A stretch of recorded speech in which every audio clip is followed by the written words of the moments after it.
বন্ধুরা, আগুন লাগছে ভাই। হ্যাঁ, যুদ্ধের আগুন। কিন্তু এই আগুন শুধু গুলির না। এই আগুন লেগেছে আমাদের মনেও, আমাদের বিশ্বাসেও, আমাদের সকলের মুসলমানদের অস্তিত্বেও। ঠিক ভারত আর পাকিস্তানের মধ্যে যে যুদ্ধ শুরু হয়েছে, সেটা আপনি হয়তো টিভিতে দেখছেন। কিন্তু যা আপনি দেখতে পারছেন না, সেটা হলো এই যুদ্ধ আসলে মুসলমানদের বিরুদ্ধে এক গভীর ষড়যন্ত্র চলছে। এটা শুরু হয়েছে সীমান্তে, কিন্তু থামছে না সেখানে। এর ছায়া পড়ছে বাংলার বুকে, পড়ছে বর্ধমানের মাটিতে।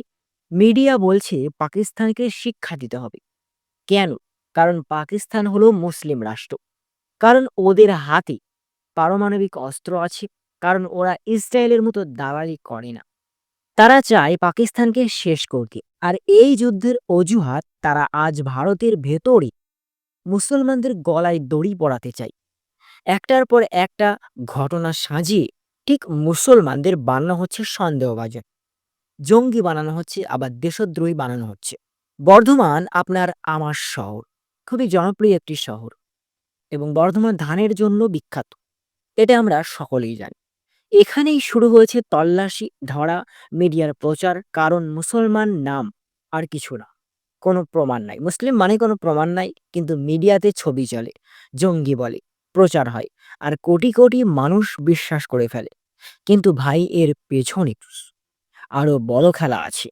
ওয়াকফ সম্পত্তি। হ্যাঁ, ঠিক মুসলমানদের যে জমি এতিমদের মসজিদের মাদ্রাসার নামে ছিল, সেই জমিগুলো এখন কাগজে খুঁজে নিয়ে নিয়ে নিচ্ছে সরকার।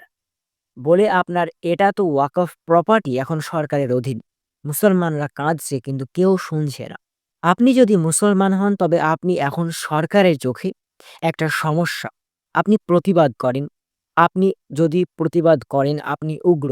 আপনি যদি চুপ থাকেন, আপনার সবকিছু হারিয়ে যাবে।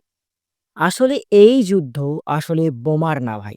এই যুদ্ধ আমাদের চেহারা, নাম, বিশ্বাস, সবকিছুর বিরুদ্ধে।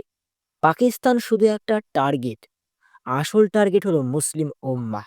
একে একে সবাইকে দুর্বল করতে চায়। আজ পাকিস্তান, কাল তুর্কি, পরশু ইরান, তারপরে আমরা বাংলাদেশ, ইন্দোনেশিয়া, সবাই। আর ভারতের ভিতরে তো শুরু হয়ে গেছে কত আগে। কাশ্মীরে মুসলমানদের জমি কেড়ে নেওয়া হয়েছে, মসজিদ ভেঙে দেওয়া হয়েছে। তারপরে ভারতীয় প্রেসিডেন্ট নরেন্দ্র মোদী মুসলিমদের ওয়াকফ সম্পত্তি কেড়ে নিয়েছে। আবার মসজিদ ভেঙে মন্দির বানানো হয়েছে। আজকে বাংলায় শুরু হয়েছে ওয়াকফ দখল। কালকে হয়তো আপনার বাড়ির দরজায় পুলিশ। আপনি হয়তো ভাবছেন, আমরা চুপ করে থাকলে কি শান্তি আসবে? ভাই, না। চুপ মানেই সম্পত্তি, চুপ মানেই শেষ। চুপ মানেই আপনি রাজি হয়ে গেছেন। আর এই রাজি থাকার কারণে তারা সাহস পাচ্ছে, একের পর এক পদক্ষেপ নিচ্ছে।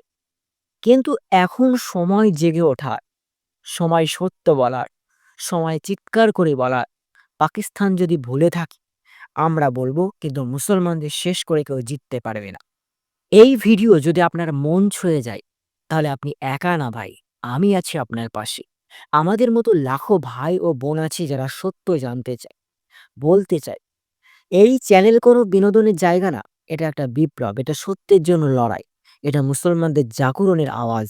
আপনি পাশে থাকলে এই আওয়াজ গর্জে উঠবে ইনশাআল্লাহ।